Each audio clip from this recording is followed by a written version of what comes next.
రాష్ట్రంలో గనులు లీజుల గురించి చంద్రబాబు నాయుడు మాట్లాడాడు. రాష్ట్రంలో గనులు లీజుల గురించి మాట్లాడుతూ పెద్దిరెడ్డి రామచంద్రారెడ్డి అని ఆయన మీద బండేయాలని చెప్పి విపరీతంగా ప్రయత్నం చేస్తూ ఉంటాడు. పాప పెద్దిరెడ్డి రామచంద్రారెడ్డి ఈయన చిన్నప్పుడు క్లాస్మేట్లు. అప్పుడప్పుడు పెద్దిరెడ్డి రామచంద్రారెడ్డి కాలేజీలో ఉన్నప్పుడు చంద్రబాబు నాయుడు కొట్టినాడంట. ఆ కోపాన్ని ఆయన ఎప్పుడు తట్టుకోలేడు, జీర్ణించుకోలేడు. పెద్దిరెడ్డి రామచంద్రారెడ్డి అంటే ఇటుకుంటాడు, వాళ్ళ కుటుంబాన్ని నాశనం చేయాలా, వాడి కుటుంబాన్ని తొక్కాలా, వాళ్ళ కుటుంబాన్ని చెడు చేయాలా అని చెప్పి. పాపం ఆయన అంటే ఆయన ఏ పోర్ట్ఫోలియో ఉన్నా కానీ అంతే, ఆయన మీద పడాల్సిందే, ఆయనను ఏమేమో ఆయన చేయాల్సిందే. నిజంగా ఎంత అడ్డుగోలు ఆరోపణలు అంటే ఇది. దశాబ్దాలుగా గనులకు సంబంధించిన విషయానికి వస్తే, దశాబ్దాలుగా ఈ గనులను దోచుకుని అడ్డగోలుగా సంపాదించింది ఎవరు?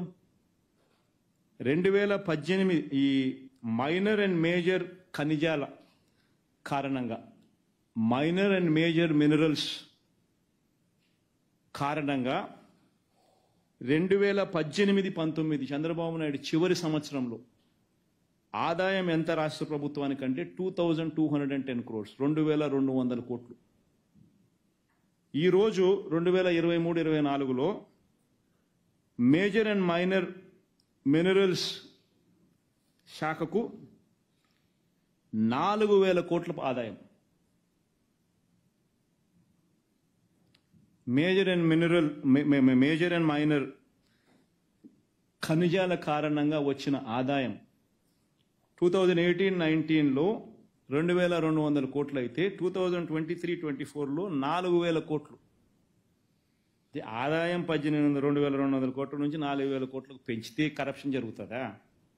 మరి ఇంతకుముందు చంద్రబాబు నాయుడు హయాంలో ఈ పెరిగిన ఆదాయం ఎక్కడున్నది?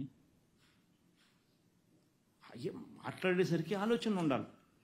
APMDC, Andhra Pradesh mineral development corporation 2018-19లో చంద్రబాబు దిగిపోయే టయానికి దాని ఆదాయం 400 కోట్లు.